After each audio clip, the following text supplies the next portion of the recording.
El siguiente punto en el orden del día es la presentación de los conferencistas Alberto Gómez Gutiérrez y Daniel Gutiérrez Ardila por parte del secretario de la corporación. Sigue usted. Daniel Gutiérrez Ardila es historiador de la Universidad Nacional de Colombia, sede Medellín, doctor en Historia de la Universidad París I y profesor titular de la Universidad Externado de Colombia. Es autor de los libros Un Nuevo Reino, Pactismo, Geografía Política y Diplomacia durante el Interregno en Nueva Granada, 1808-1816. Apareció en el 2010. El reconocimiento de Colombia, diplomacia y propaganda en la coyuntura de las restauraciones, 1819-1831, aparecido 2 años después, y la restauración en la Nueva Granada, 1816-1819, aparecido en el 2016. Ha editado además las actas de los colegios electorales y constituyentes de Cundinamarca y Antioquia y los informes del espía de Colombia en la corte de Fernando VII. Junto con Carlos Camacho Arango y Margarita Garrido, coeditó el volumen colectivo Paz en la República, Colombia, siglo XIX. De Alberto Gómez Gutiérrez, podemos decir que es biólogo y microbiólogo de la Universidad de los Andes en Bogotá y doctorado en bioquímica de la Universidad de París. Ha sido director del Instituto de Genética Humana en la Facultad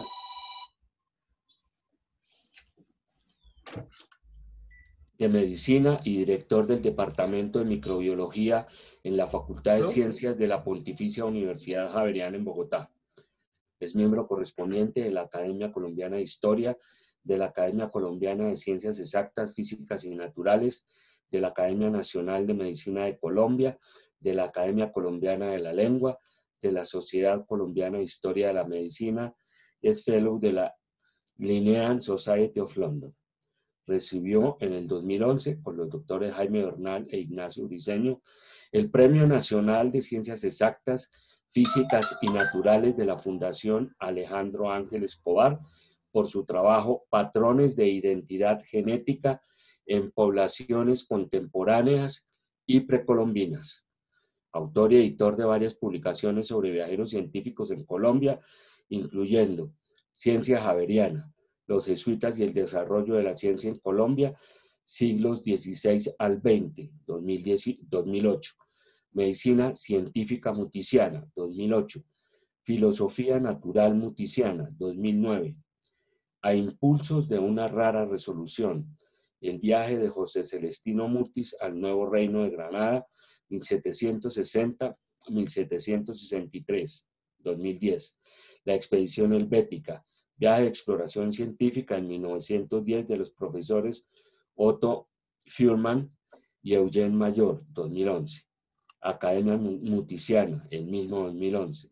El Dorado, estampas de viaje y cultura de la Colombia suramericana de Ernest y Walter Rochliger, 2016, y de la Humboldtiana neogranadina en 5 volúmenes, esta en el 2018. Acaba de publicar con el padre José del Rey Fajardo la obra Boticas y Boticarios Jesuitas en Santa Fe y las misiones de la Orinoquía, Nuevo Reino de Granada, 1616-1767. Prepara actualmente una edición en 8 volúmenes titulada Caldasiana Neogranadina.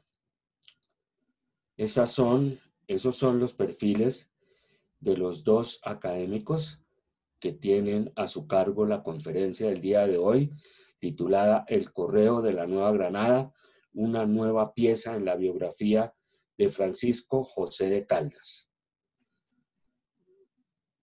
Presentados los conferencistas del día de hoy, señor presidente. Bienvenidos, señores.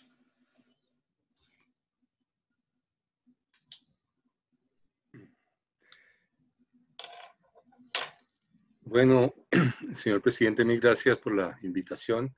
Fernando, la presentación. No veo a Daniel entre los asistentes y si alguien le puede timbrar al celular, entiendo que está en TTV. Entonces, a ver si se puede unir a la reunión o si ya está con otro identificador. Mientras él llega, yo quería hacerle una observación, señor presidente, porque el escudo queda muy bien en todos los sentidos menos en uno, y es la cronología genética justamente del poblamiento de esta región. Sencillamente propondría que el individuo afro, el descendiente, pase al tercer lugar y no al primer lugar, porque eso crearía una confusión. Es como si estuviéramos en un territorio africano. Yo pienso es mejor iniciar con los indígenas, naturalmente los conquistadores, estos traen después en su movimiento a los esclavos africanos, y luego viene la libertad para unos y otros. Entonces yo pienso que convendría cambiar el lugar porque queda como un poco añadido, sencillamente. Bueno, muchas gracias, doctor Gómez. Le confieso que esas inquietudes suyas fueron en un momento dado consideradas, por lo menos. Y claro, uno podría decir que la afrodescendiente no está de primero, sino de cuarto. Entonces, ese sería el orden. Pero en todo caso, lo más importante es que nosotros, al hacer las modificaciones, creímos importante no cambiar radicalmente el escudo.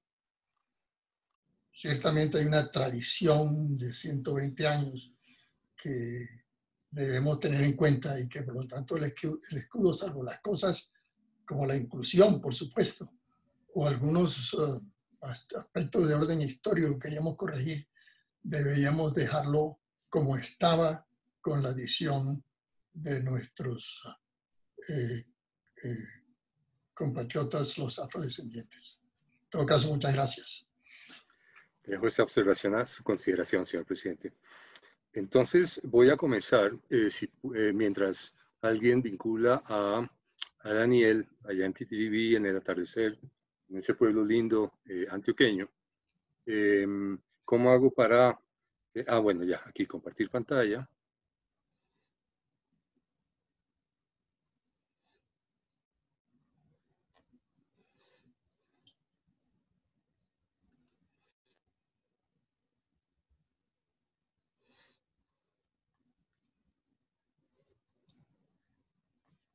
¿Ya se ve? Señor. Ya se ve. Bien, entonces el tema efectivamente es una nueva pieza que entre Daniel, Roberto Luis Jaramillo y yo hemos tratado de identificar, y por eso es tan importante que esté Daniel, porque él ha sido la persona que más ha ahondado en las razones historiográficas que permiten asignar a Caldas la edición de esta gaceta en 1815 a 1816. Entonces, lo que yo voy a hacer es un preámbulo mientras él entra, y luego él nos va a sustentar con un trabajo muy sólido.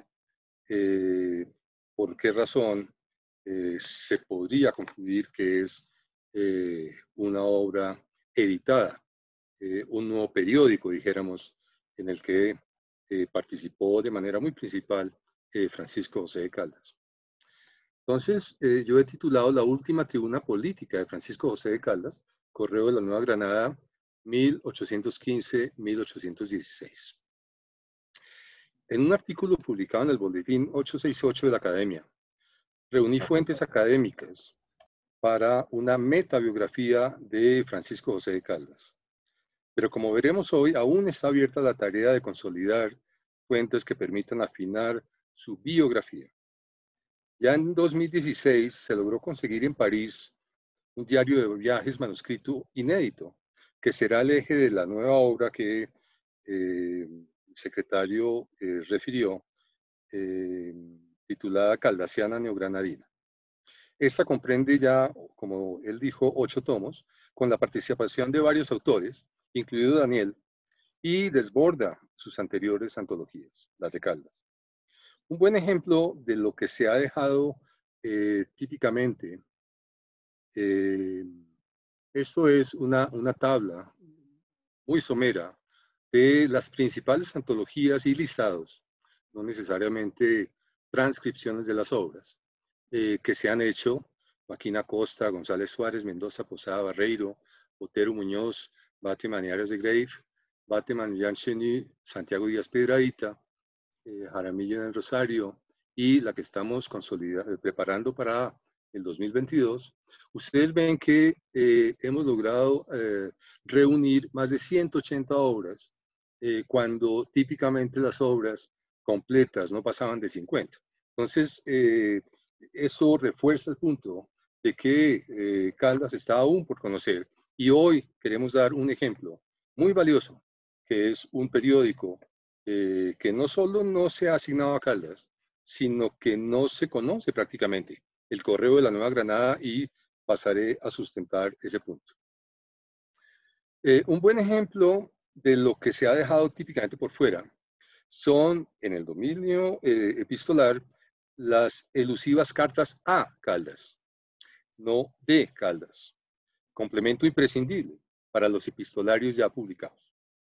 La obra escrita conocida de Francisco José de Caldas se inició con un memorial redactado en Popayán, radicado en Santa Fe el 11 de agosto de 1788, en el que acreditaba su hidalguía frente a las autoridades del Colegio Mayor de Nuestra Señora del Rosario, y finalizó en octubre 27 del año 16 con su carta al excelentísimo señor don Pascual Enrile en Santa Fe. Hasta la fecha han sido compilados cerca de 400 textos caldasianos en sucesivas ediciones, incluyendo las 195 cartas de Caldas de Bateman y Arias de Grave, que pasan hoy ya de 200 en función de nuevos hallazgos. Y por otra parte, se pueden encontrar a la fecha más de 180 obras, como les mostré, no epistolares, muy diversas en los dominios de las ciencias exactas. Estas son las cartas de Caldas de Alfredo Bateman y Jorge Arias, con otros colaboradores, incluyendo, entre otras, la obra cartográfica publicada por Mauricio Nieto en 2006. En medio de su extensa producción literaria y científica, Caldas incursionó en el periodismo editorial en al menos 4 oportunidades. La primera, en octubre 4 de 1807, con la introducción de 52 números sucesivos del Semanario del Nuevo Reino de Granada, entre enero 3 de 1808 y diciembre 31 de 1809. La segunda, en enero 12 de 1810, con la memoria primera de lo que se denominó continuación del Semanario del Nuevo Reino de Granada, que fue suplementada con 10 ediciones más hasta la memoria 11, sin fecha de mes ni día, en el año de 1811.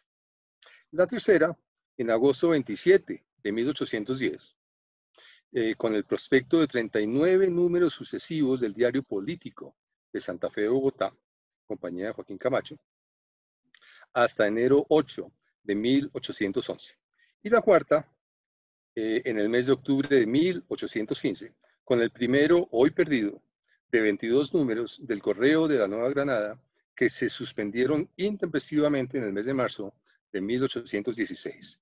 Este periódico es el que nos convoca hoy. Las 3 primeras incursiones periodísticas de Caldas han sido referidas ampliamente en diferentes obras a partir del siglo XIX. En contraste, la cuarta iniciativa, El Correo de la Nueva Granada, ha sido sistemáticamente ignorada por la historiografía nacional, con excepción de una sola y fugaz referencia a esta de Gustavo Otero Muñoz en su Historia del Periodismo en Colombia, desde la introducción de la imprenta hasta el fin de la Reconquista Española, 1737 a 1819. Daniel discutirá más adelante las eventuales razones de este subregistro, podríamos llamarlo.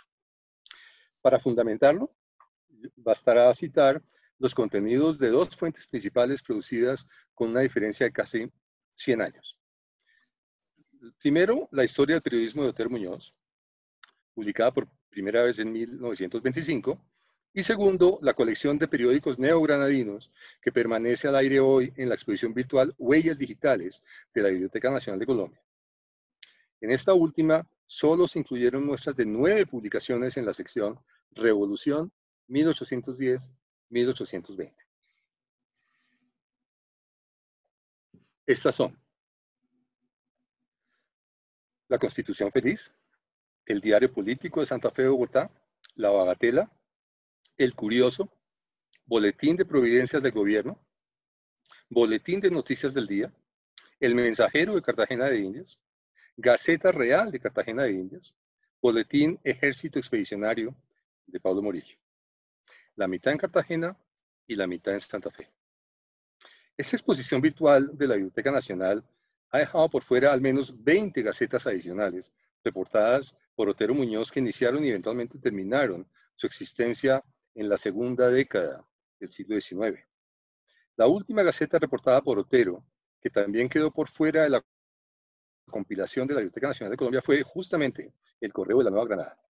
Decía Otero, comillas, a fines de 1815 empezó a circular El Correo de la Nueva Granada, último vocero de los independientes antes de la Reconquista, destruido en la totalidad de sus ejemplares por el fuego de los pacificadores. Pues no nos queda más prueba de su existencia que una alusión que de él hace la Gaceta de Santa Fe del 5 de septiembre de 1816, en donde se extracta un informe de un diputado del Congreso de las Provincias Unidas sobre la necesidad de emitir moneda de cobre, que dice haber aparecido en el número 16 del mencionado correo, correspondiente al 23 de enero de ese mismo año, cierro comillas. Otero citó en ese punto la siguiente noticia a pie de página, comillas, recientemente ha adquirido la Academia Colombiana de Historia, una colección del Correo de la Nueva Granada que va del número 2 al 22, comprendida entre octubre de 1815 a marzo de 1816, cierro comillas, pero no se refirió a su eventual editor, ni a que la hubiera o no consultado. Además de estas dos fuentes de referencia, otras fuentes han mencionado 15 gacetas complementarias, para un total de 44 publicaciones periódicas en la segunda década del siglo XIX. En una conferencia internacional titulada El periodismo colombiano antes de 1900, colecciones, microfilmaciones y digitalizaciones, Jorge Orlando Melo, director de la Biblioteca Luis Ángel Arango del Banco de la República de Colombia por más de una década, presentó una lista de control de periódicos y revistas del siglo XIX, con un total de 3.635 entradas hasta 1900, que incluían 15 títulos santafereños que iniciaron su circulación entre 1785 y 1809 y 51 títulos neogranadinos, algunos repetidos, en el periodo de 1810 y 1820. Entre estos se mencionan 7 impresos adicionales que iniciaron su circulación en el periodo 1810-1820 y que se incluyen en la tabla aún en preparación. Ustedes no pueden ver muy bien esto, pero esperamos con Daniel mostrarlo debidamente en su momento, para un total de 56 publicaciones diferentes en orden cronológico en ese periodo. El listado editado por Jorge Orlando, que compiló en 2004 las existencias de la Biblioteca Nacional y la Biblioteca Luis Ángel Arango del Banco de la República, tal vez el más exhaustivo hasta la fecha, tampoco registró el Correo de la Nueva Granada.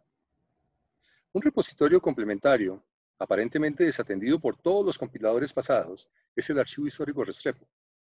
Este conserva hoy un total de 20 periódicos neogranadinos que iniciaron su circulación entre 1810 y 1820. Entre estos aparecen 15 números del Correo de la Nueva Granada, del número 2 al número 16, registrados en el volumen 9 del fondo 11 bajo el descriptor, comillas, Nueva Granada, periódicos de Santa Fe y de Bogotá, 1815-1852. Cierro comillas. ¿Por qué no se menciona este periódico en las fuentes citadas? No tengo una explicación. Además de los 15 números de este correo, los Restrepo conservan el prospecto de una gaceta ministerial en Santa Fe, Bogotá. Ustedes lo ven en verde resaltado en la diapositiva. las novedades que tiene el archivo Restrepo y que no se han citado en las anteriores compilaciones, es decir, el prospecto de una Gaceta Ministerial de Santa Fe, Bogotá en 1810, 3 periódicos del año 12, Al Ciudadano Curioso de Santa Fe, Relato de un Yapuriense de Cartagena, el periódico Patriota de Cartagena y un 5º periódico en Medellín, la Gaceta Provincial de Antioquia, publicado en 1819. Todos estos inéditos y, como digo, marcados en letra verde en el listado que aparece en limpio a la derecha. En consecuencia, sumando unos y otros, se puede considerar que en la segunda década del siglo XIX se inició la publicación de al menos 56 títulos en la Nueva Granada, unos más longevos que otros, como muestra esta gráfica, de inicio y fin, y de número de ejemplares que se produjeron o de números que se produjeron, se inició la publicación de al menos 56 títulos, unos más longevos que otros, y de los cuales se han registrado más de 1.300 ejemplares individuales sucesivos. Es una fuente magnífica para estudiar ese periodo. Pero, como digo, típicamente o mayormente o muy desatendida. Uno de esos títulos es el Correo de la Nueva Granada, que Daniel, como digo, si llega o si llegó, espero que llegue, y que fundamentará hoy, además por primera vez como caldasiano, resulta esencial para entender la promoción de las políticas militares y sociales de quienes lideraron la resistencia neogranadina, tanto como la confrontación escrita entre dos ejércitos que luchaban por el dominio de estas tierras.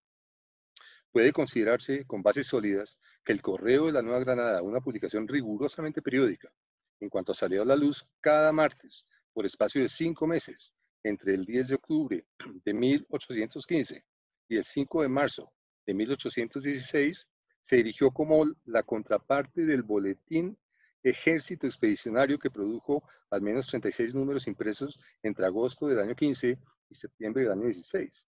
Es, sin embargo, muy significativo que estas dos publicaciones nunca se hayan referido a su contraparte en un periodo en el que fueron simultáneas, por cuanto circularon eventualmente en las mismas manos, hasta llegar a ser, de acuerdo con Otero Muñoz, destruidas, comillas, prácticamente en la totalidad de sus ejemplares por el fuego de los pacificadores. Un punto importante para cerrar este breve preámbulo de apertura es el de la atribución del rol de editor del Correo de la Nueva Granada a Francisco José de Caldas. En vista de la total ausencia de la impresión explícita de su nombre en los números 2 al 22 y de ningún otro editor, no sabemos aún si aparecen letras de molde en el elusivo número 1, que, como digo, anda perdido.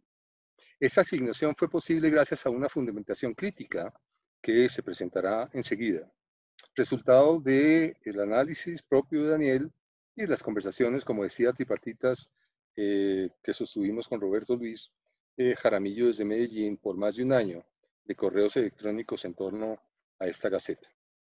Entre todos los argumentos críticos e historiográficos relacionados con el contenido de los textos publicados semanalmente en el Correo de la Nueva Granada, uno de ellos resulta, a mi modo de ver, particularmente convincente: el argumento biográfico. Este fundamenta lo que se podría denominar como la oportunidad cronológica de Caldas para su eventual rol editorial en Santa Fe en esos días, en cuanto el payanés hubiera vivido o no lo relatado en primera persona por el editor de ese semanario. Se ha considerado, en efecto, el periodo específico de la radicación de Caldas en Santa Fe en los años 1815 y 1816. Pero muy especialmente el momento de su partida. El hipotético editor payanés del periódico abandonó Santa Fe rumbo a la provincia de Popayán en la segunda quincena del mes de marzo de 1816, cuando justamente dejó de aparecer el correo. Este momento coincidió con la renuncia de Camilo Torres a la presidencia de las Provincias Unidas de Nueva Granada el martes 12 de marzo del año 16, tras la derrota del ejército neogranadino en Cachirí. Frente a la incertidumbre general y frente a la renuncia de su primo y principal ideólogo de su partido, Caldas viajó hacia el sur. Así lo refirió a su esposa María Manuela Barahona en carta dirigida a Santa Fe y firmada el 31 de marzo en la mesa de Juan Díaz. Comillas. El adiós que te di, dice Caldas, puede ser el último si los españoles nos subyugan, porque estoy en la firme resolución de abandonar esta patria que me dio el ser, antes que sufrir los escarnios, calabozos y suplicios que nos preparan nuestros enemigos. He presentado al amigo Ordóñez las gallinas de Guinea para que propaguen en Popayán. Si van por ellas en su nombre, las entregarás. Cierro comillas.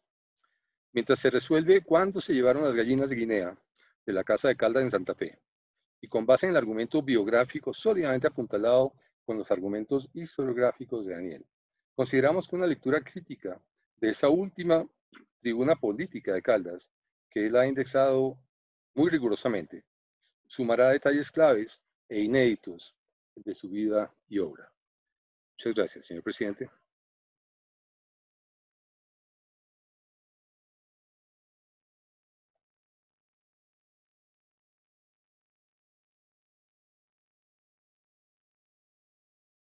Creo que ya dejé de compartir.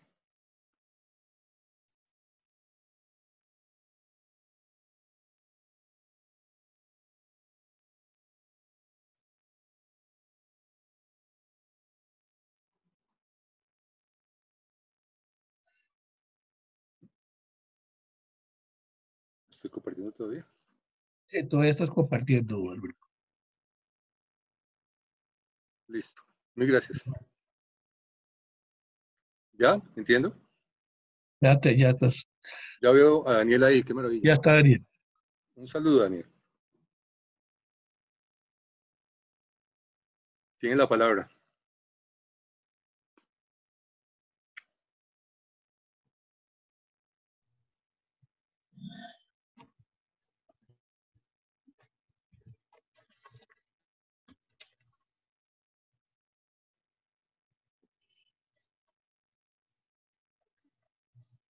Doctor Daniel, tienes la palabra. Muchas gracias, Rodolfo. Muchas gracias por la invitación. Saludo cordial a Alberto Gómez Gutiérrez, mi compañero en la sesión de hoy.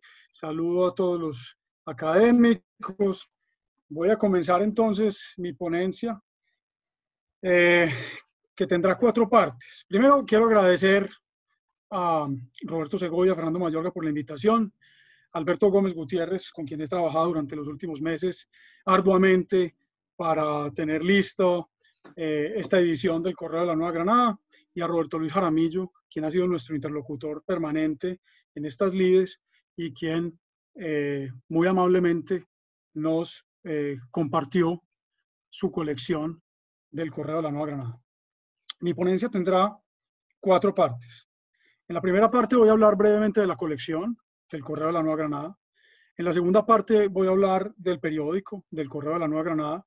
En la tercera parte voy a hablar de Caldas como editor, redactor y autor de diversos artículos del periódico del Correo de la Nueva Granada. Y en la cuarta voy a hablar de lo que Caldas vislumbraba como remate de la contienda independentista.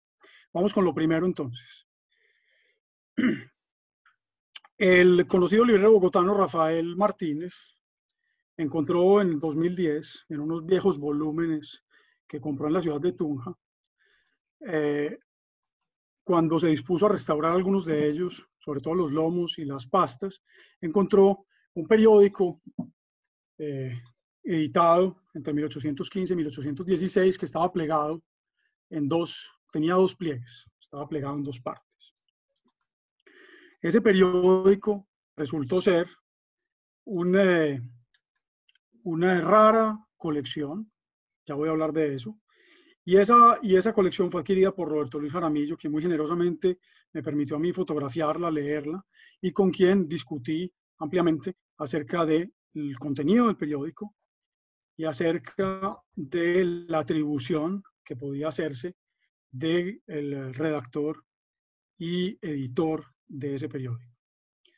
Quiero aclarar por qué razón me pareció desde ese momento importantísimo el periódico. Yo llevo casi 20 años estudiando el periodo revolucionario y sé cuán escasa es toda la información relativa al último bienio del periodo revolucionario, eso que yo llamo el interregno. Es decir, sabemos mucho sobre el año 8, 9, 10, sabemos sobre el año 11, 12, 13, 14, pero muy poco sobre el año 15 y sobre el año 16.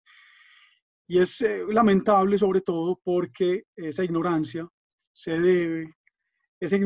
afecta nuestra comprensión de la revolución. Yo puedo compartir pantalla, ¿verdad? Seguro. Muy bien.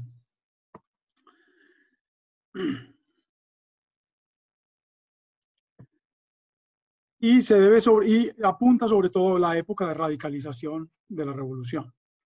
La época más radical de la revolución, cuando ya se conocía la restauración de Fernando VII en España y cuando también se sabía ya que la independencia había que defenderla por la vía armada. Entonces este periódico sirve en parte para llenar ese gran vacío y en parte también, ustedes lo van a ver, sirve porque nos ayuda a comprender una etapa muy poco conocida de la etapa de la vida de Caldas, sobre quien se ha estudiado mucho más el componente ilustrado que el componente revolucionario, que es igualmente importante para una comprensión global del personaje. Ahora bien, ¿por qué conocemos tan mal este último bienio de la revolución?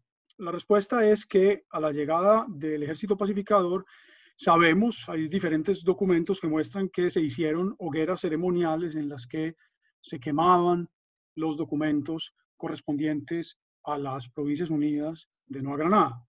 Y vemos también que se amenazó a aquellos que poseían los documentos y los periódicos de ese periodo, se los amenazaba con penas precisamente por poseerlos.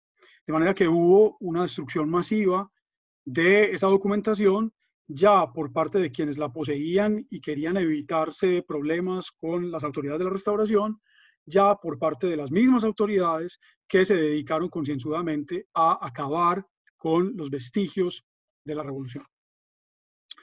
Esa colección entonces que surgió de ese volumen comprado en Tunja por Rafael Martínez resultó ser una rareza, porque muy pronto nos dimos cuenta de que no había ningún ejemplar en la Biblioteca Nacional de Colombia y que solamente había un número en el Archivo Histórico Restrepo. Comprendimos desde ese momento la necesidad que había de salvar la colección para la posteridad, para evitar además que sucedieran cosas como lo que aconteció con la Gaceta de Cartagena, que custodiaba la Academia de Historia, la Academia Colombiana de Historia, y que desapareció en años.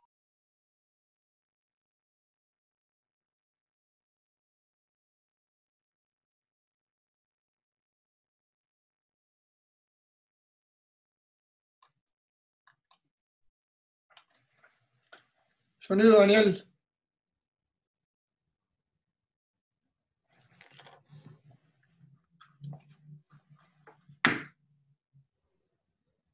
¿Me escuchan? Daniel, se te oyó hasta que dijiste Gaceta de Cartagena. Gracias, Fernando. Sí, la Gaceta de Cartagena, que creo que todos ustedes están al tanto, la colección más importante de la Gaceta de Cartagena era resguardada por nuestra academia, la Academia Colombiana de Historia, y esa colección infortunadamente desapareció y hasta donde yo sé no hay ninguna copia de ese material de fundamental importancia. Entonces había que evitar que eso sucediera con esta colección y había también que tratar de completar esa colección porque, como verán ustedes a continuación, la colección encontrada en esos volúmenes tunjanos comprendía solamente 16 números. Entonces, en el Archivo Histórico Restrepo apareció el número segundo y en el Museo de la Independencia, Casa del Florero, gracias a una indicación de mi colega Isidro Vanega, aparecieron 4 números.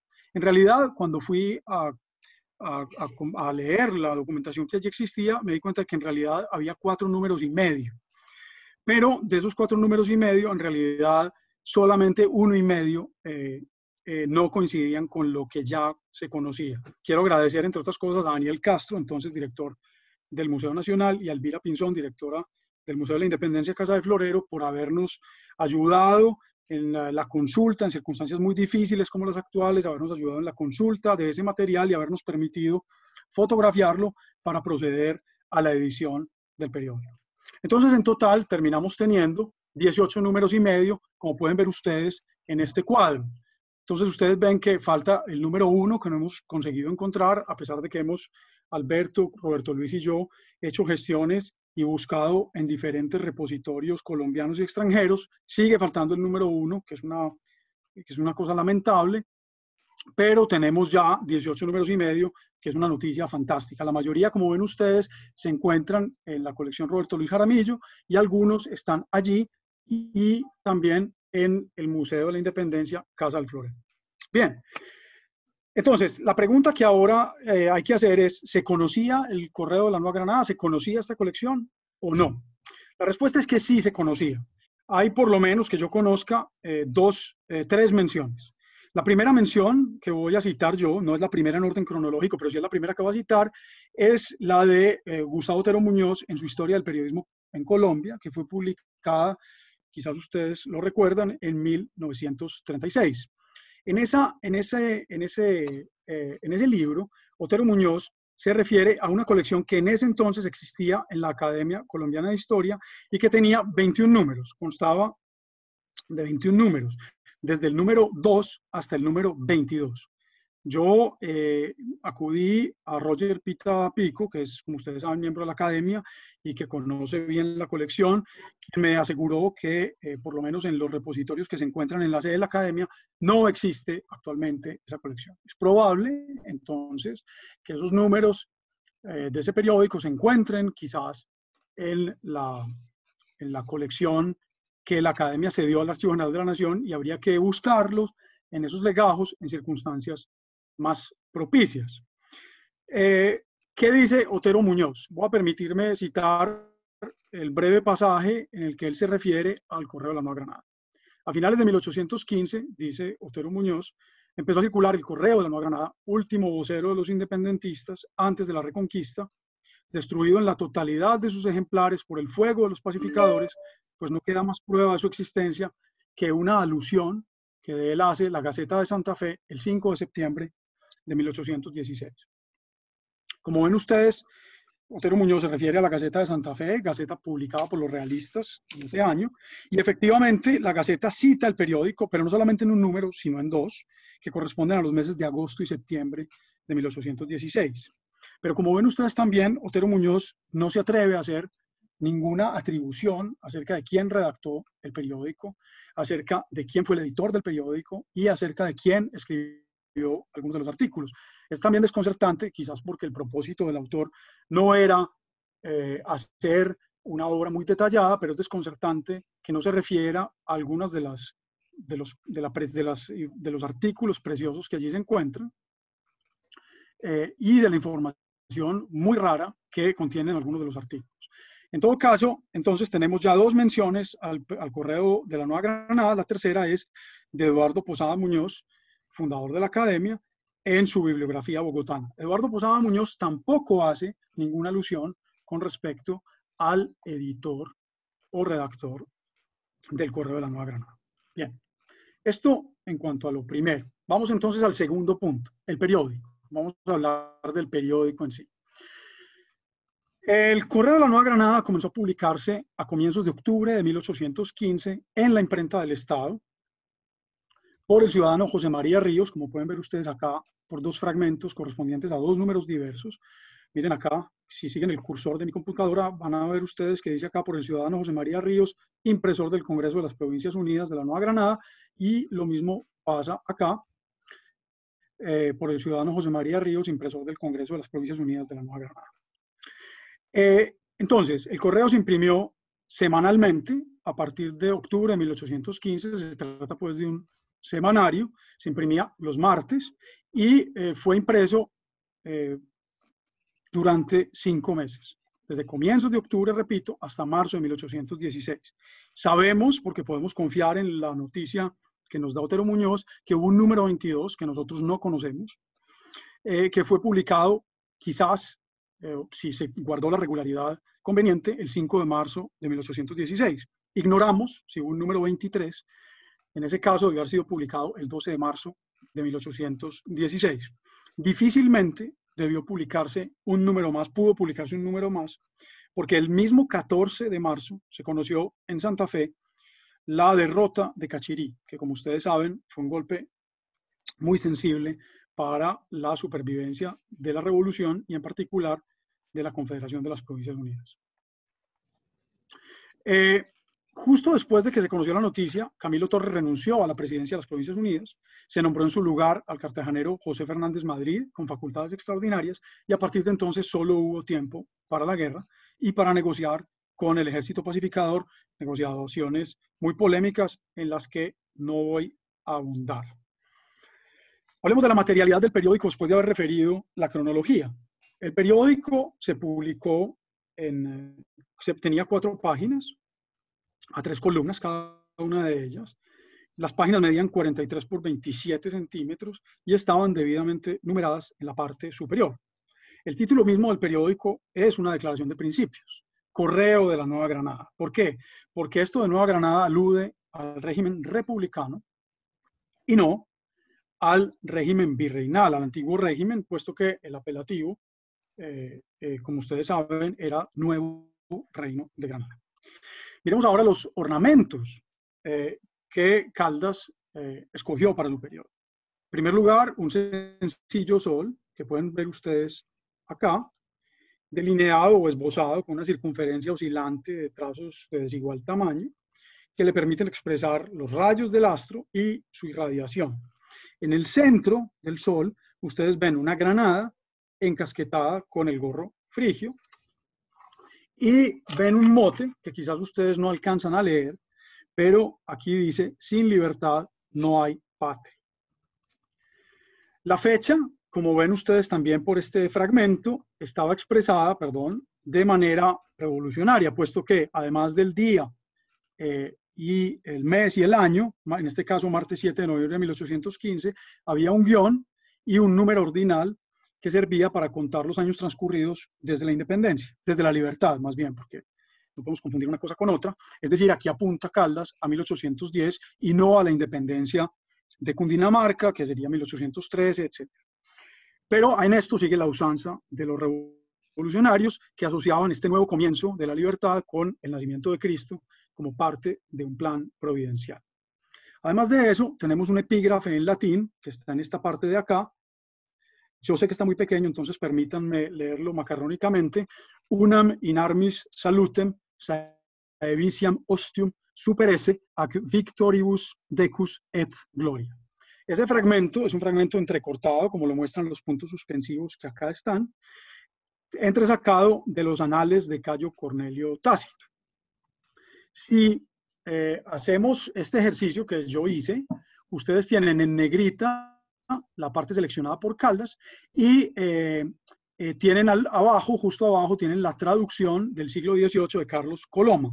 Me parece interesante, si ustedes me permiten, leerles esa traducción de Carlos Coloma para que ustedes vean cómo desde el comienzo se fija Caldas un programa que cumple a cabalidad, como podremos ver. Entonces cito la traducción de Carlos Coloma. Entonces, juntándolos a todos en los principios, mandando que escuchasen con silencio, les pone por delante el tiempo y la necesidad. Y aquí habla.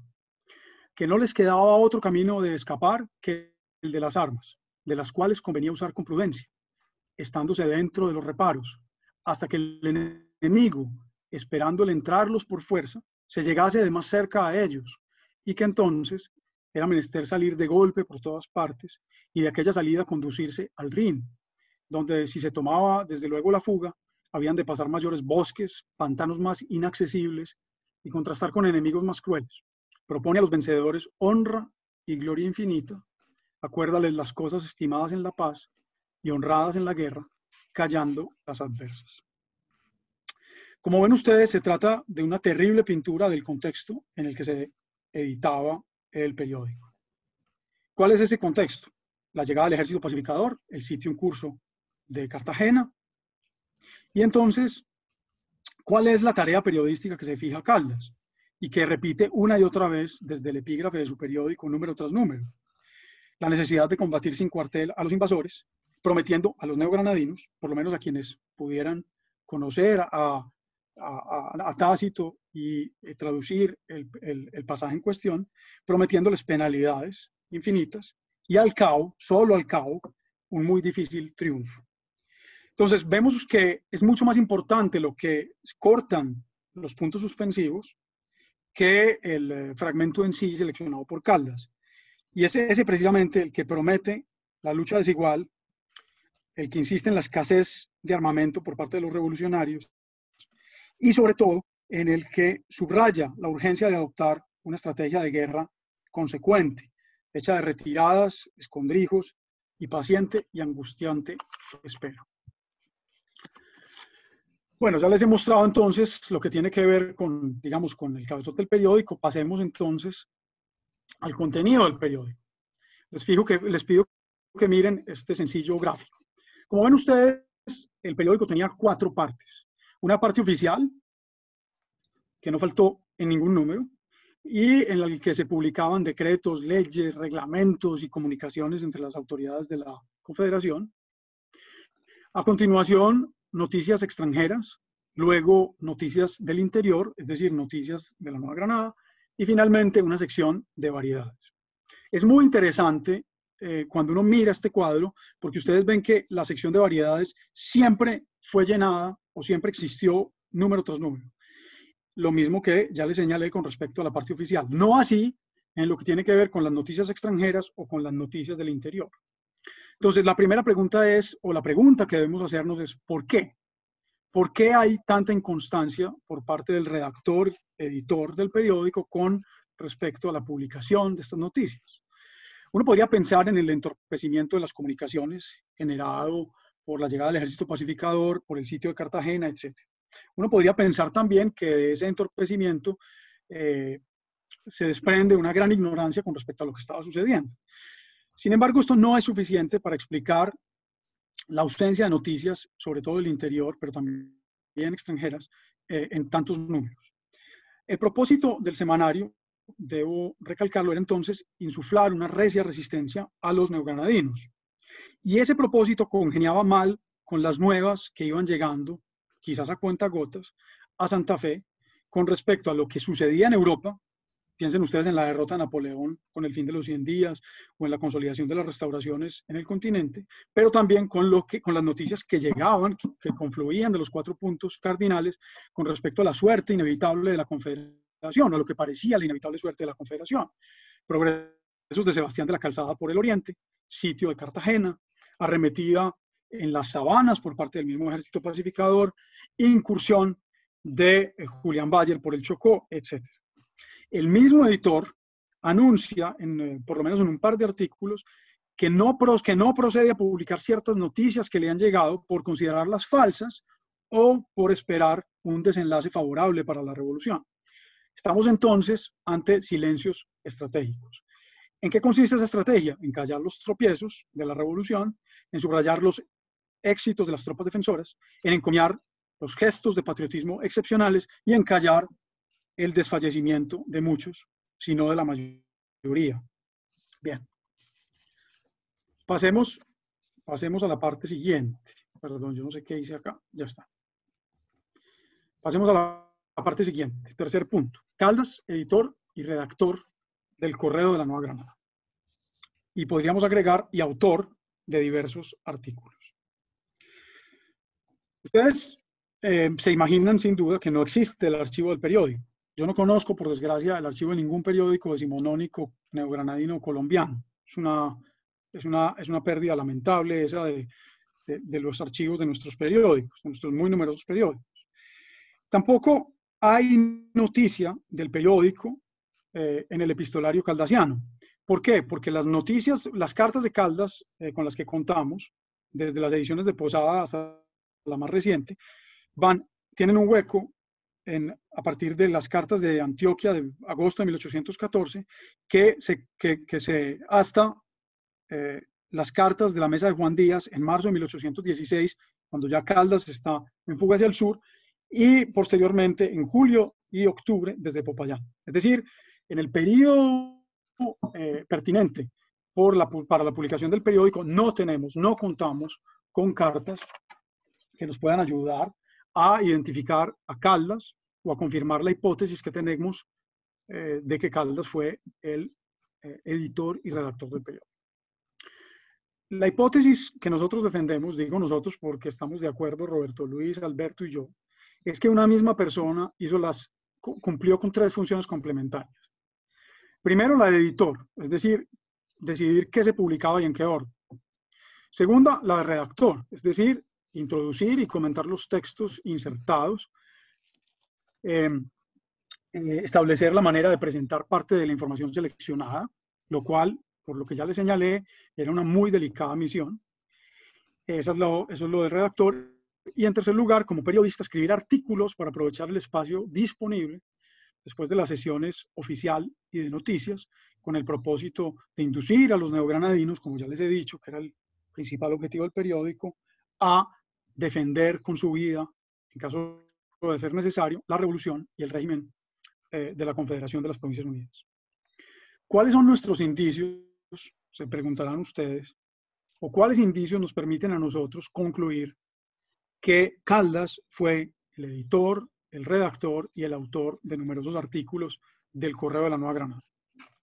En primer lugar, la constelación de autores de la sección Variedades, que ustedes pueden ver en este otro cuadro, del Correo de la Nueva Granada. En la colección que tenemos, que como ustedes saben no es una colección completa, nos faltan algunos números, hay 28 artículos diversos en esta sección. Y el conjunto de artículos nos permiten afirmar sin ninguna duda que el editor era un hombre claramente vinculado a la Ilustración del Rey. De esos 28 artículos, 4 son de la autoría de José Fernández Madrid, 1 de José María Salazar, 2 de Miguel de Pombo, 1 de un neogranadino al que se refiere el editor misteriosamente como un partidario como un afrancesado, como un hombre partidario de Francia en la crisis de la monarquía. Eso apuntaría a Sea o a Sánchez de Tejada. 2 traducciones de Humboldt y 8 artículos que pueden, con alguna seguridad, atribuirse a Caldas. Entonces, como ven ustedes, este enjambre, este universo, indica entonces, con alguna probabilidad, que detrás de la empresa periodística se encontraba Caldas. Ustedes dirán que no es suficiente, estoy de acuerdo, vamos a lo demás. En segundo lugar, tenemos pistas biográficas. La primera es esta. En el número 21, el redactor, que es también, como ustedes saben, el editor, habla de su origen payanés, claramente de su origen payanés, haciendo un elogio a Alejandro Macaulay y refiriéndose a él, como pueden ver ustedes ahí, como salvador de mi patria, es decir, de Popayán. Voy a leer el fragmento. ¿Cómo podré yo dejar correr mi pluma haciendo el retrato de un general, según lo he visto pintado por el noble pincel de los historiadores de Grecia y de la antigua Roma, sin reflexionar que es a ti a quien estoy retratando en estas 4 líneas? Me salto un pedazo. ¿No fuiste tú el que con tu ejemplo formaste las costumbres y las almas grandes de un puñado de guerreros que parecían destinados para humillar a todos los tiranos de la Nueva Granada? ¿No fuiste tú el que a la cabeza de semejantes hombres arrancaste mi patria, ahí está, de las manos de un crecido número de bandidos prontos a incendiarla y hacerla nadar en sangre? ¿No eras tú el que tan impávido delante de las armas vencedoras de la República, como sobre el cadalso en donde te hicieron expirar los más infames verdugos, diste el ejemplo sublime de lo que debe ser un hombre cuando se haya encargado de los destinos de un pueblo? Oh Macaulay, genio incomparable y digno de mejor suerte, etc. Entonces aquí está claro que el redactor editor es un hombre de Popayán. Su patria, aquí referida claramente, es Popayán. Esa es una primera alusión muy importante para definir la identidad del editor, redactor y autor de diversos artículos en el Correo. Pero hay más. Las segundas pistas biográficas tienen que ver con una relación estrecha del redactor-editor con el Estado de Antioquia. Hay 4 alusiones al Estado de Antioquia en los números que poseemos de la colección. La primera, en un artículo en el que se refiere a la abolición de la esclavitud en Chile y en el que se hace de paso un elogio a Juan del Corral. La segunda, en un comentario a las cartas recibidas por el editor desde la provincia de Antioquia, donde se hace un tributo de gratitud a ese estado después de que se alejó de él.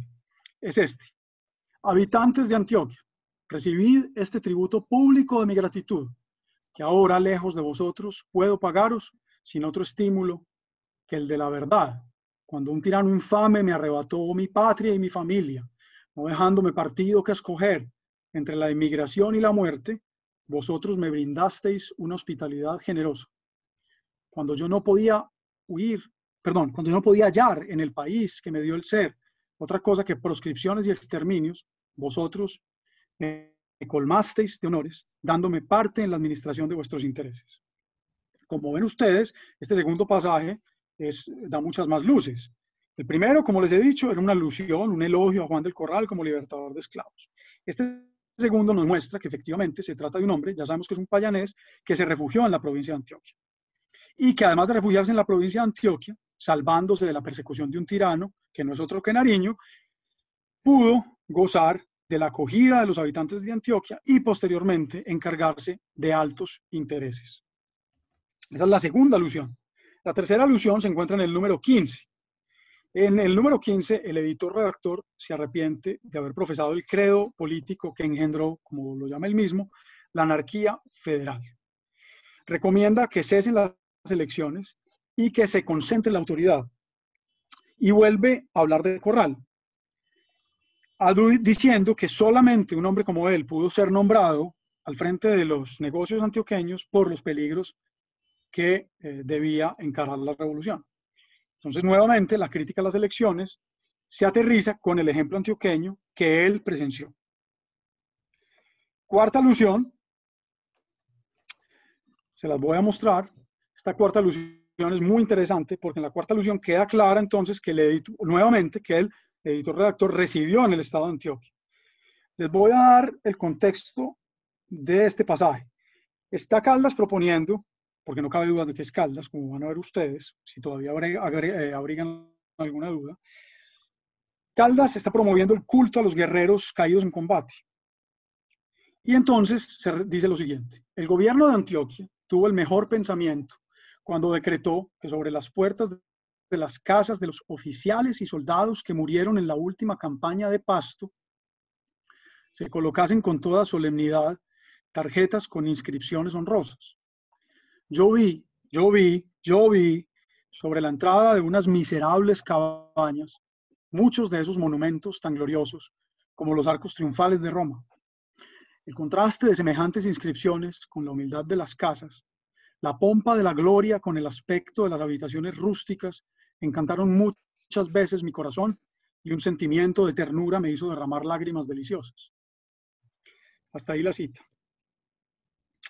Bueno, entonces ustedes tienen acá que el editor-redactor es payanés, que huyó de un tirano, que se refugió en Antioquia y que tuvo o cumplió con altas responsabilidades en tiempos de Corral. Todo apunta, como ustedes pueden concluir, a Caldas. Pero ustedes me dirán que otros payaneses se refugiaron en Antioquia y algunos de ellos también cumplieron con responsabilidades o asumieron responsabilidades en la provincia de Antioquia. Uno podría citar a Antonio Arboleda, que firmó la ley que enaltecerá para siempre a sus señores de abolición de la esclavitud y libertad de vientres en 1814, 1813, pero que entró en vigencia en el 14, o a Francisco Antonio Ulloa, de quien dice José Manuel Restrepo que tenía una rara habilidad para escribir con belleza, porque saben ustedes que fue secretario de Corral, del mismo Corral. Sin embargo, ninguno de los dos está en el tercer trimestre de 1815 en Santa Fe. Caldas sí. Caldas llega en el tercer trimestre con el encargo de crear una escuela militar para la Confederación y de emprender trabajos de fortificación. Sobre ambas cosas hay documentación y noticias fiables. Pero hay, además de los indicios que les he dado, la constelación de autores de la sección de variedades, las pistas biográficas a que me he referido, hay además un tercer conjunto de pruebas que me parece muy importante. y son las abundantes reflexiones del editor-redactor a propósito del nuevo género de guerra que la llegada del ejército pacificador inauguraba necesariamente en el Nuevo Reino, el territorio neogranadino.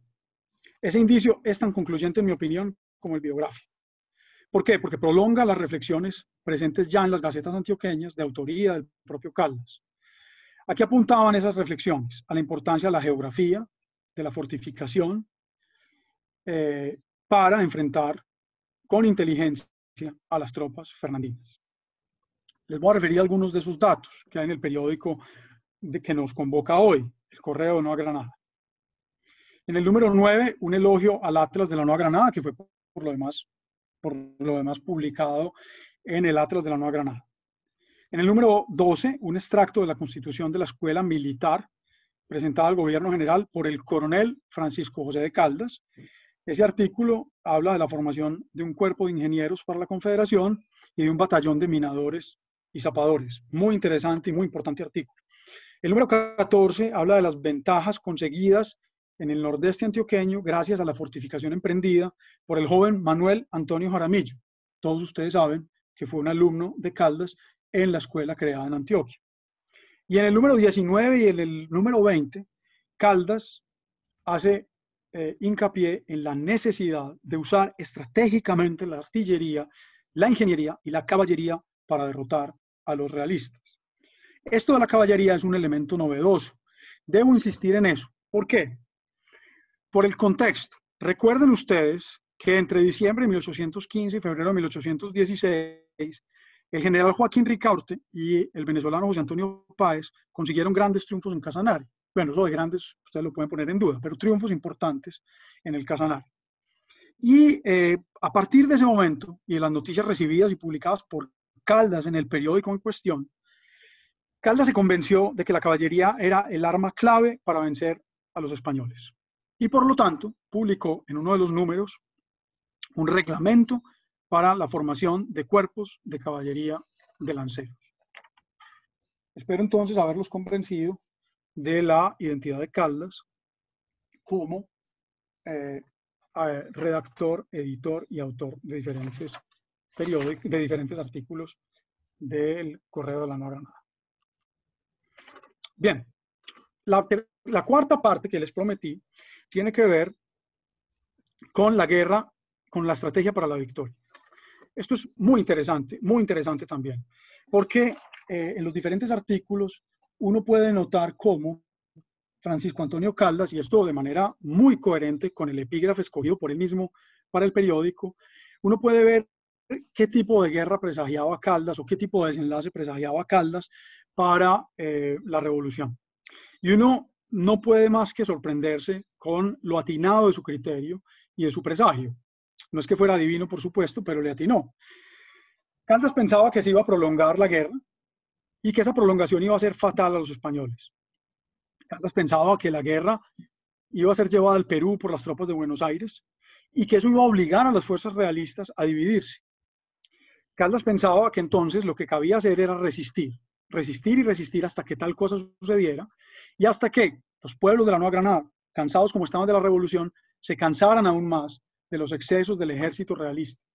En ese momento él presagiaba una gran defección que iba a debilitar de manera grande, muy grande, muy poderosa el ejército pacificador y que iba a permitir una resurrección de las tropas de la Confederación. Hay otras cosas muy interesantes. La estrategia de Caldas no solamente tiene que ver con el ejército o la caballería, o la importancia de los lanceros, de los cuerpos de lanceros. Él recomienda también permanentemente, es como un leitmotiv del periódico, la reforma institucional. Caldas apoya el incremento de las facultades y del vigor de las instituciones nacionales. La concentración, por ejemplo, de los ramos de Hacienda y Guerra, que había tenido lugar después de una campaña muy importante emprendida por hombres de la Confederación como Restrepo, Castilla y Rada, Fernández Madrid, etc. Apoya también la conversión del triunvirato del Poder Ejecutivo en una presidencia unipersonal, que fue concedida, como ustedes saben, en primer lugar a su primo Camilo Torres Tenorio. Apoya la consecución de recursos para financiar la lucha, todas las medidas extraordinarias para conseguir recursos, y hace una exhortación para que se cedan nuevas facultades al gobierno general. Por ejemplo, en la designación de los gobernadores. Caldas pide que no se realicen elecciones mientras duren las amenazas. Esta trayectoria, no está de más decirlo, es típica entonces de un grupo importante de personas que habían apoyado en un primer momento la idea confederal. Vuelvo, insisto, en Castillo y Rada, José Manuel Restrepo, José Fernández Madrid, aún Camilo Torres, que accede a que se lleven a cabo estos cambios a que me he referido. Caldas en el periódico insiste además de esta necesidad de reforma institucional en la necesidad de aprender sobre las revoluciones ajenas y en particular la de México, que es el claro modelo en los primeros números, como una revolución popular que contó con el auxilio muy importante del clero, y por eso Caldas se permite hacer varios llamados al clero neogranadino para que se inmiscuyan en la agitación de la población neogranadina. Pero posteriormente, y ya esto en la segunda parte de la colección que poseemos, el modelo de guerra es Venezuela.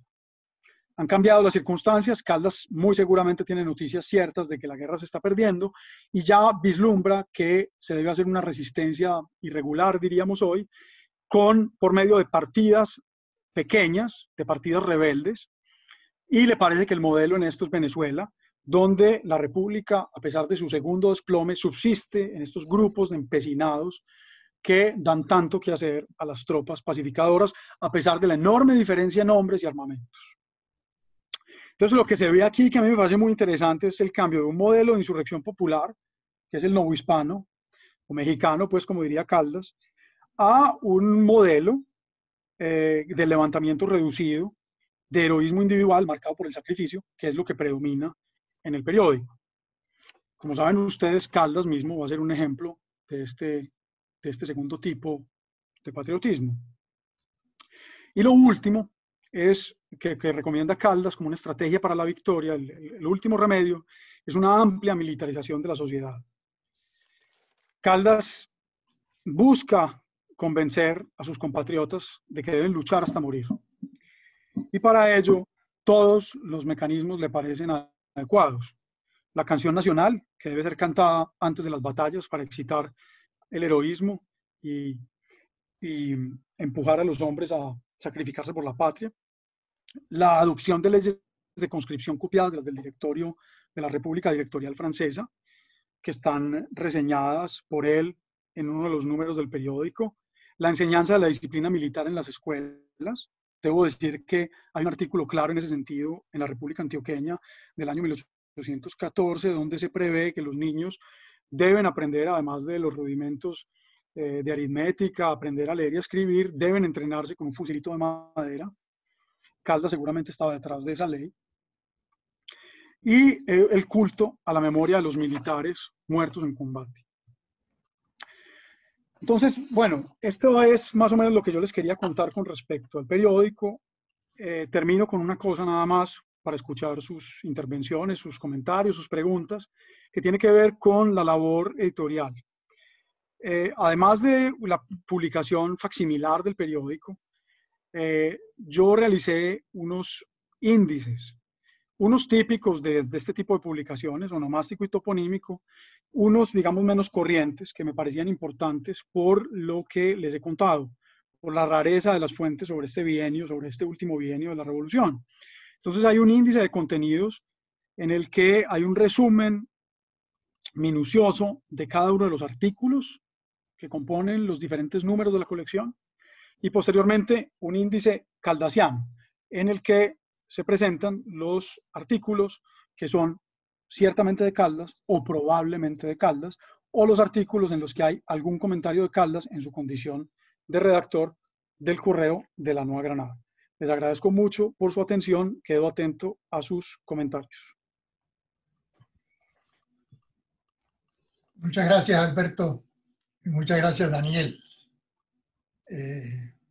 Para mí queda muy ampliada la visión universal de Caldas.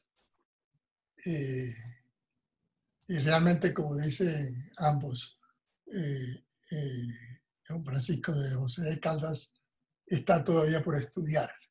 La caldesiana es un filón que no hemos terminado de agotar. Es evidente, además, y nos lo demuestra el Daniel, que Caldas luchó hasta el final, que trató de hacer la revolución hasta el final, que él era revolucionario primero que todo. Y yo quedé muy convencido de que era el autor de la Gaceta de la Nueva Granada. En todo caso, muchas gracias a ambos. Y yo quisiera abrir la mesa para los comentarios de los señores académicos y le ruego al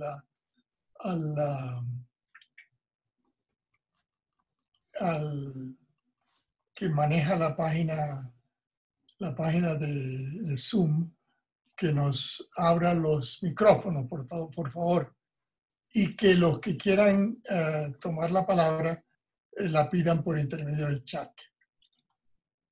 Sí, doctor.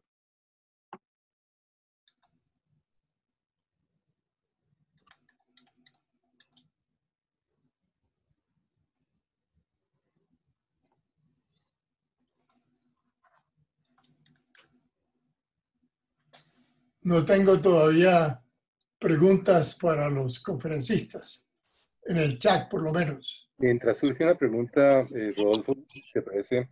Yo quiero insistir en el último punto de Daniel que me parece crítico, muy importante. Y es que muestra cómo Caldas evolucionó en el año 15. Desafortunadamente no hay correspondencia, eso es un vacío, un hueco negro. No se puede seguir a Caldas en ese año 15. Al año 16 es muy fragmentaria la cantidad de fuentes que tenemos para tratar de entenderlo en esa transición, y de pronto llega una carta descontextualizada absolutamente, en donde él pide clemencia, que me parece que debe reestudiarse a la luz de lo que podrá surgir de la lectura de este periódico, de este análisis, y deja entender muy bien y tal vez olvidar esa frase tal vez sencilla y rápida y facilista de que no se necesitaban genios. Realmente no se necesitaban personas de esa inteligencia militar como prueba Caldas que tenía. Yo pienso, Daniel, no sé qué piensas tú, yo pienso que no hay duda que Morillo sabía que Caldas era el redactor de ese diario. No sé si tienes alguna opinión sobre ese punto. Estoy completamente de acuerdo con Alberto. Hay un fragmento que no incluí en las imágenes que les mostré, que es muy importante también, en el que Caldas le emprende de una manera muy violenta contra Juan Sámano. Alberto recordará ese pasaje. Es un pasaje muy importante porque yo estoy convencido que jugó un papel en la muerte de Caldas. Yo estoy convencido, sabemos que esa colección se conoció en Santa Fe. Yo ya les mostré cómo hay una alusión al Correo de la Nueva Granada por parte del redactor de la Gaceta Realista. Y en ese pasaje en cuestión, Caldas habla de Sámano como de un hombre cruel, sanguinario, de un ladrón, de un hombre corrupto, de un hombre inculto, etcétera, etcétera. Y yo creo que ese pasaje explica de alguna manera, no todo, pero explica en parte la decisión que se toma con respecto a Caldas, a pesar de las instancias que hubo por parte de algunos para preservar su vida. Yo estoy de acuerdo con Alberto y quisiera insistir en algo que Alberto ha dicho. La personalidad de Caldas es una personalidad muy compleja, y yo lo que he notado por parte de algunos investigadores importantes de este país es la tendencia a juzgar a este hombre a partir de fragmentos mínimos. Yo, por ejemplo, lamento la decisión que tomó Alfonso Müller a partir de, como les digo, de algunas expresiones que están en el semanario, de graduarlo de racista convencido. En este semanario, en este nuevo semanario, uno ve una evolución, por lo menos, o una manera de contrastar algunas de las afirmaciones de Caldas en ese periódico. Es cierto que ya entonces Caldas es un revolucionario convencido, pero uno lo ve hablando más bien de la capacidad que tienen los americanos en general para hacer la revolución y para asimilar la herencia revolucionaria, para crear un sistema republicano. Y más bien el racismo de Caldas se nota en uno de los artículos con respecto a los españoles. Este tipo de cosas me parecen importantes decirlas porque creo que este tipo de piezas que pueden seguir apareciendo con respecto a Caldas, por eso es importante el trabajo que ha liderado Alberto de la Caldasiana, nos permite entender la complejidad de alguien como Caldas. El profesor Renan Silva dice en Los Ilustrados de la Nueva Granada que Caldas nunca fue un republicano, pero cuando uno lee este periódico, francamente, uno puede compartir esa opinión. Seguimos entonces con las preguntas. Gracias, Daniel.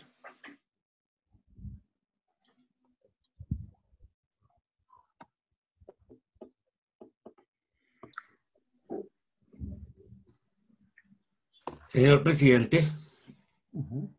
Adelante, Fernando.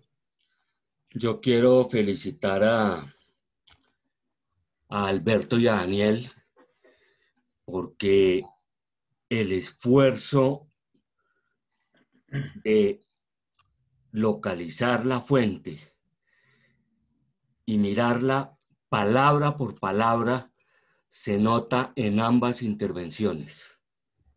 Me parece que ustedes han dado una clase magistral de cómo hay que investigar, de todos los detalles que hay que mirar, del conjunto desde donde parten para hacer el análisis, porque se nota que van de lo general a lo particular, y en lo particular a minucia más extrema. Yo no tengo ninguna pregunta, por supuesto, sería un atrevimiento de mi parte intentar una pregunta a este par de expertos que al parecer, por lo que se ve, lo saben todo, y con esos 8 volúmenes lo sabrán aún más. Así que solamente expresarles mi admiración por esta conferencia a limón, para utilizar un término taurino, y de verdad admirable el trabajo que ustedes hicieron con esta fuente. Quiera Dios que se localice el número 1 alguna vez y que sepamos si hay un 23, pero el análisis de ustedes es impecable y el trabajo de la fuente admirable. Yo quiero sumarme a esa observación de Fernando, diciendo que ustedes son realmente lo que un historiador debe ser. Y lo digo con historiador en mayúsculas. ¿Aló, aló? ¿Sí? ¿Sí? ¿Me oyen? ¿Te oímos? Sí, Roberto Jaramillo, de la Academia de Historia de Buga. Me parece muy buena las felicitaciones a este par de conferencistas. Como dice que a la limón es una buena conferencia. Lo que sí me causa, que sí me queda sonando es el racismo de Caldas.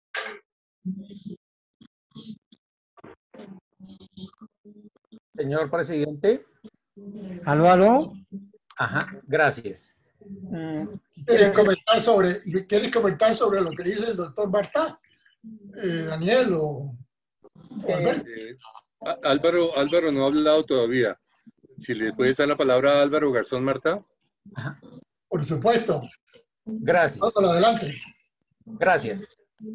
Simplemente para hacer un pequeño aporte, creo que no conocen los autores de la exposición un artículo de Eduardo Posada que fue publicado en el boletín número 244, volumen 21 del boletín de la Academia de Historia de Antigüedades, correspondiente a septiembre de 1934, en el que Eduardo Posada quiso ampliar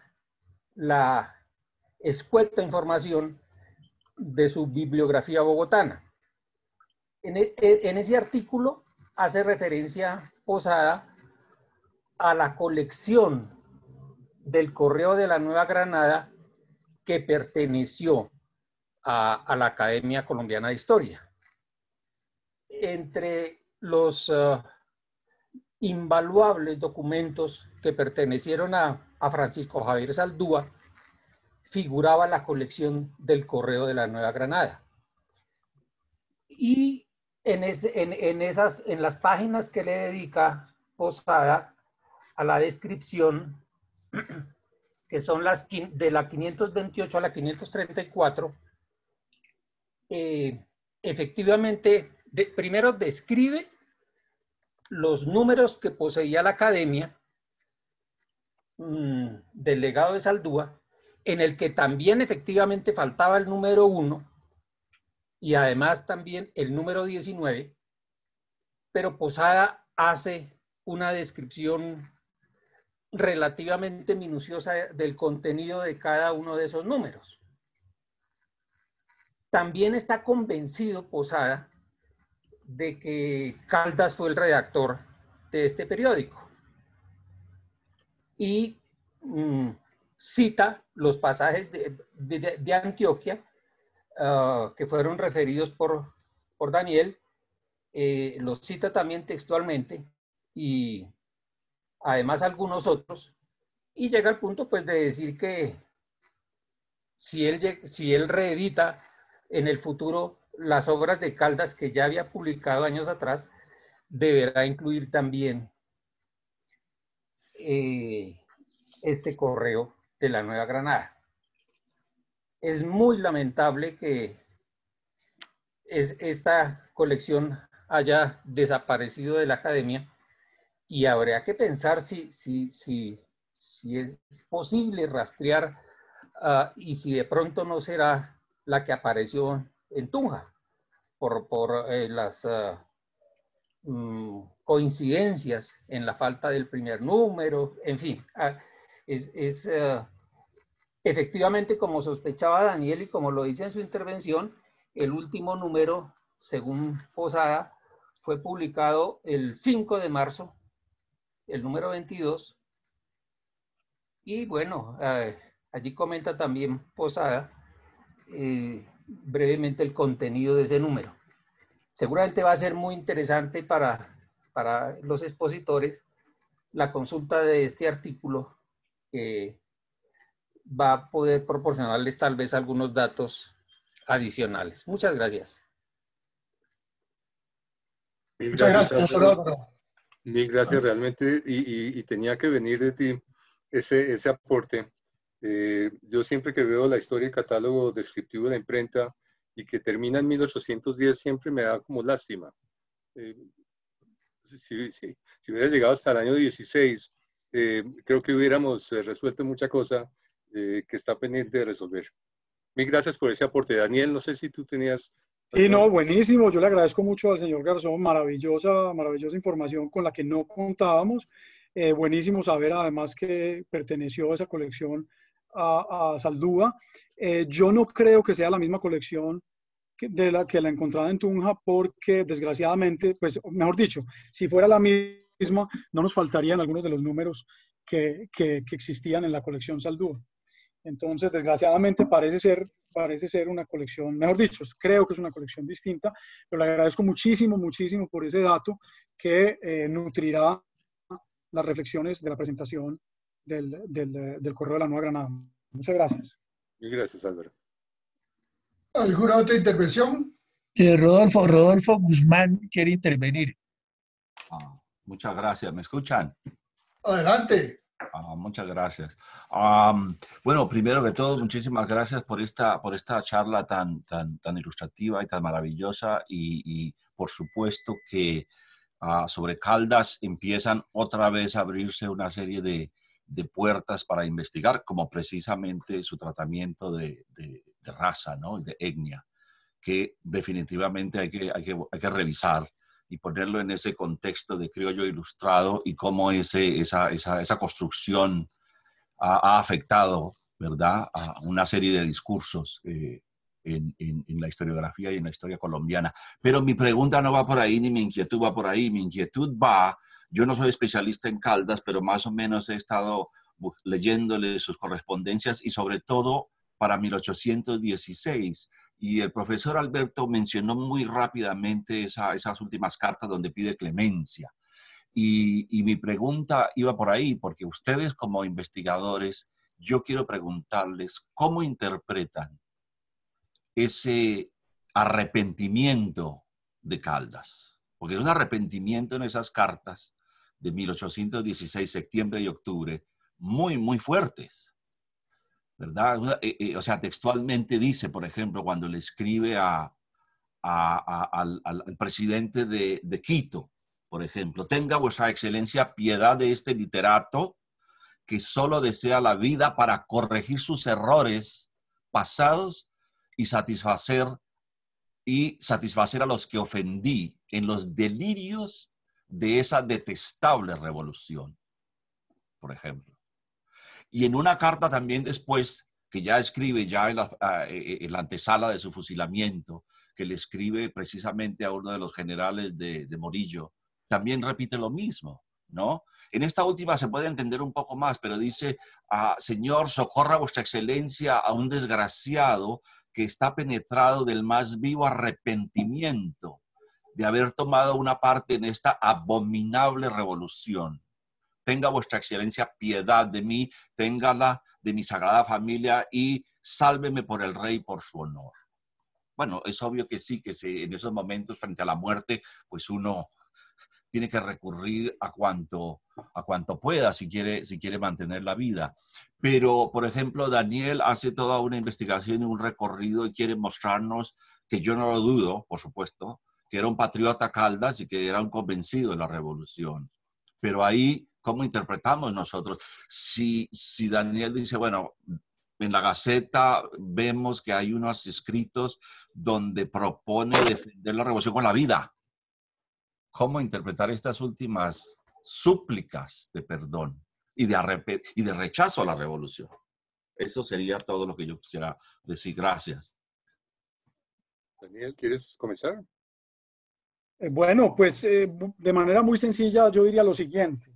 Cuando uno se pone a mirar lo que sucedió en el año 15, en el año 16, uno constata que la restauración en la Nueva Granada fue una restauración supremamente violenta.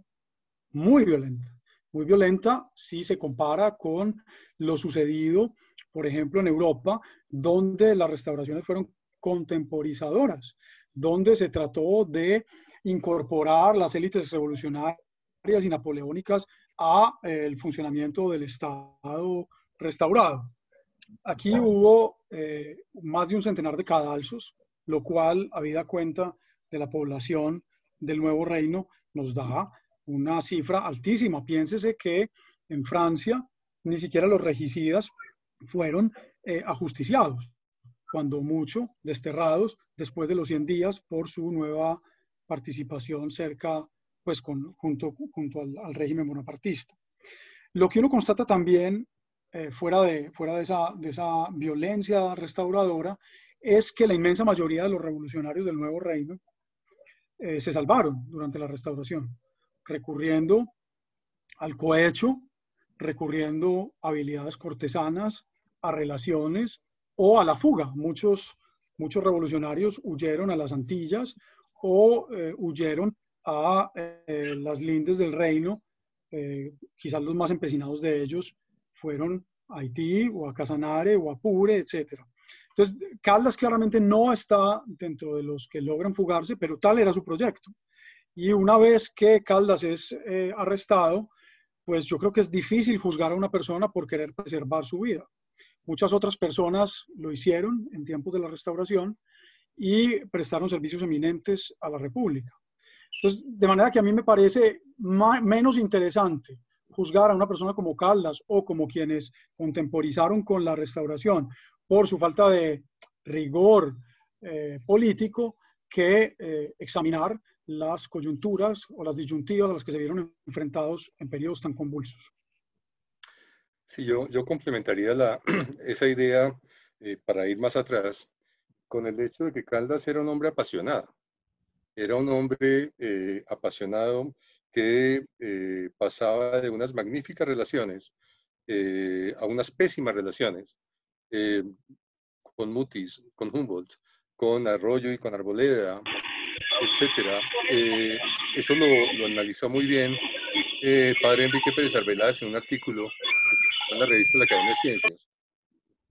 De tal manera que yo lo que le propongo a quien pregunta esta pregunta difícil, de una aparente incoherencia en su carácter, es que se lea un magnífico libro que explora y describe bien ese carácter. Es El diario de la luz y las tinieblas, de Samuel Jaramillo González. Yo pienso que ese diario de luz y las tinieblas, de la luz y las tinieblas, le va a permitir ver que Caldas no era una persona, digamos, simple y dijéramos coherente, sino que era tan paradójico como para haber sido tan valioso. Es decir, lo paradójico y esas aparentes incoherencias son valores positivos.